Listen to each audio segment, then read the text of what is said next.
Good morning, everybody. It's so nice to see you all again. Suzanne and Madeline and Elizabeth, Robin. Hi, Ty. I'm so glad you could make it. Chris is here and Daphne. So good to see you all. Hi. Hi. Who said that? I missed it. That was me, Daphne. Hi, Daphne. So happy to be here. Good. So glad to have you here. All right. Oh, good morning, Elizabeth.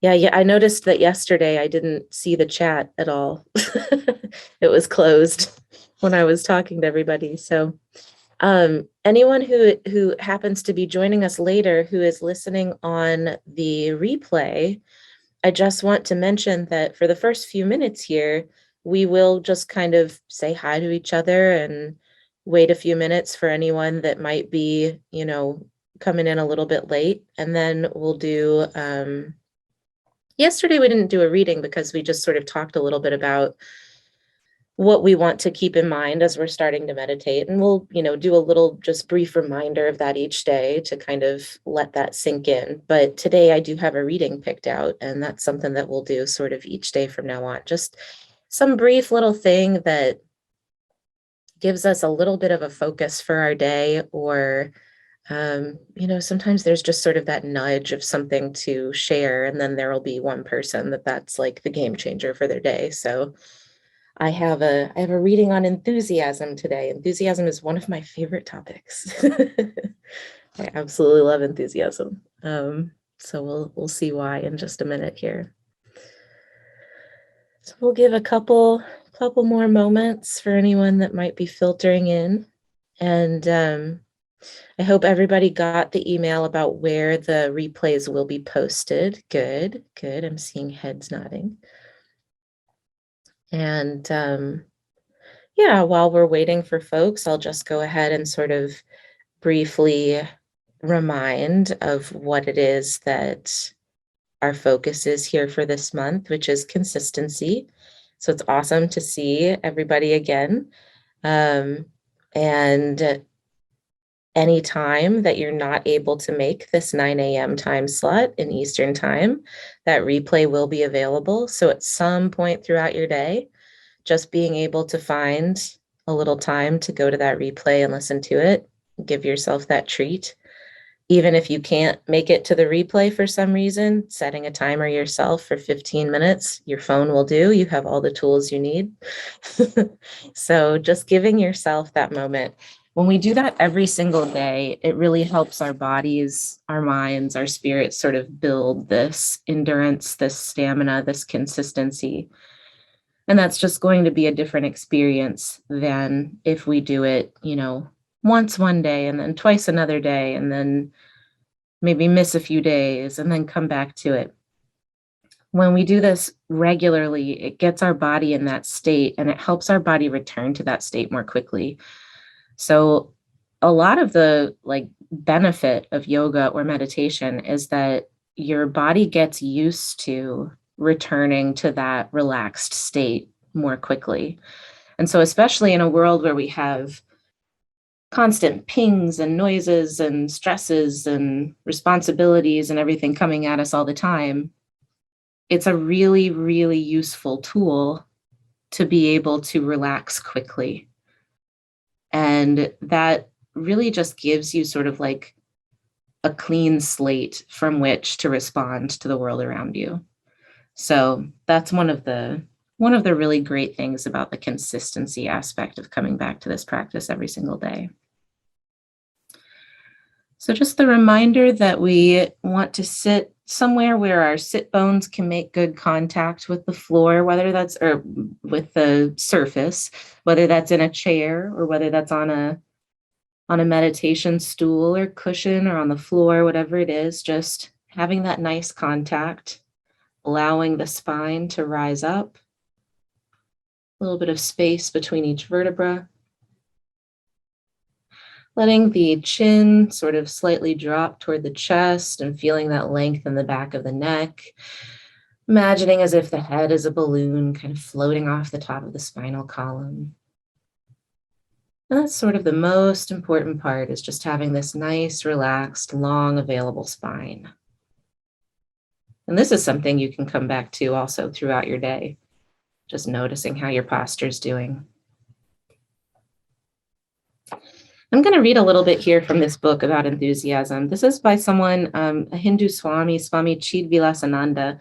She actually has an ashram in upstate New York, and I've been able to visit it once. I've never stayed there or studied with her, but I've read several of her books, and there's something about finding the right words for you that when you hear them, they just sort of make you feel warm all over and they just lift right off the page. And her work has that effect for me. So I like to share it, and I encourage you to take from it what you like, what you want. And if it doesn't resonate with you, just realize that there's always going to be other words out there that are meant for you. So continuing to look for those. So we've got here just a few passages that I've underlined. Enthusiasm dances in the bloodstream of the great saints and sages and all the true leaders of the world. Enthusiasm enables a person to realize his goal. Enthusiasm makes you soar. When you become aware of your own great capacity for enthusiasm, you realize there is something sacred within you. Why is this? The answer is contained in the word itself.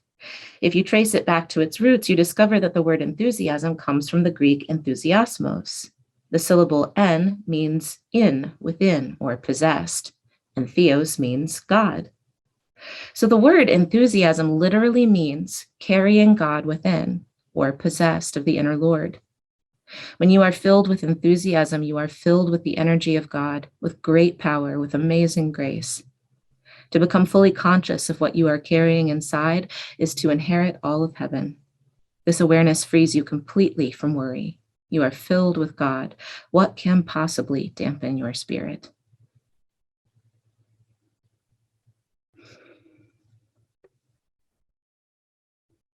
So taking from that what you will.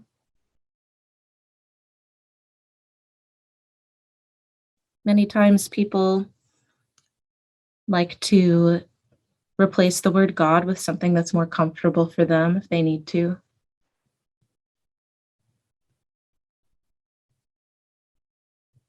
But just recognizing the power that we have within ourselves, that power and beauty and grace that resides within.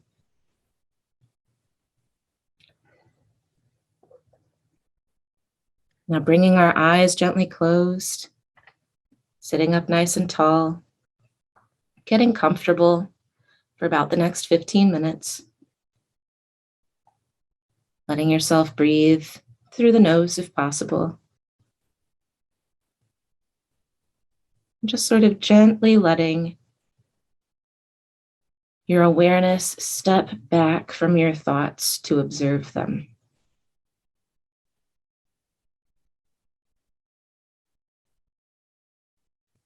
Imagining as if your awareness is a pool, body of water.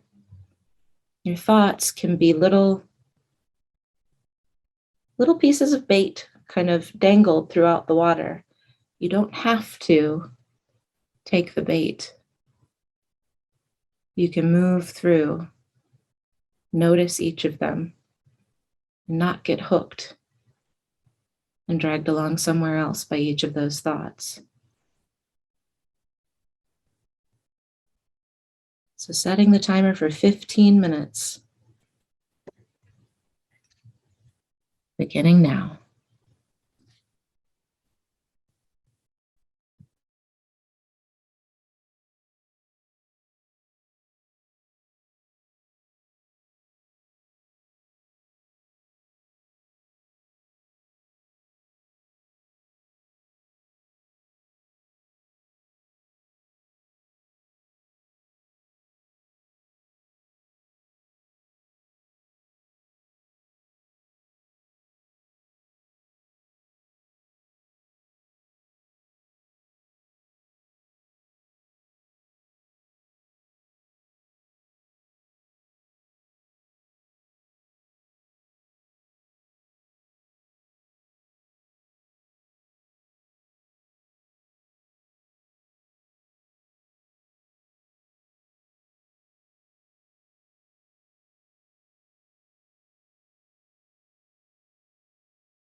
You can go ahead and open your eyes.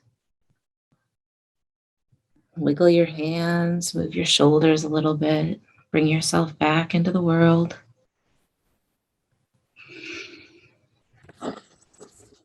Something that I have noticed that always seems to happen, like when I have not been meditating for a while and then I come back to it, that I just wanted to share. I noticed that during the 15 minutes, my hips always relax a lot. I tend to carry a lot of tension in my hips. So they'll always relax a lot. And then by the end of the day, they're very sore because that tension sort of comes back in. So if you start to notice over the next couple days that you have any aches or pains that are unusual, just try to kind of pay attention to that spot. It's probably where you carry some extra tension. And you might not have noticed it before because when it's chronic, we don't usually feel it quite as much. But when it releases and then it starts to tighten back up, that's when it can start to hurt some. So the more that you come back to the meditation and the more that you notice that that's an area of tension and consciously relax it throughout the day, the more you're going to be able to relieve that. But that's that if there's a little twinge or a little pain or something, that's a really good indicator for you of a space in your body to kind of be a little more gentle with, pay a little more attention to. If you can go get a little massage, let them know to work on that spot, whatever it might be. So it can be a really helpful way to let us know where the tension is that we need to be releasing. All right, everybody. I hope you have a great day, and I'll send out the email when this is posted in case you want to come back to it or send it on to someone else. I hope you have a lovely weekend, and I'll see you again tomorrow. Thanks, Emily. Thank you. Bye. Bye.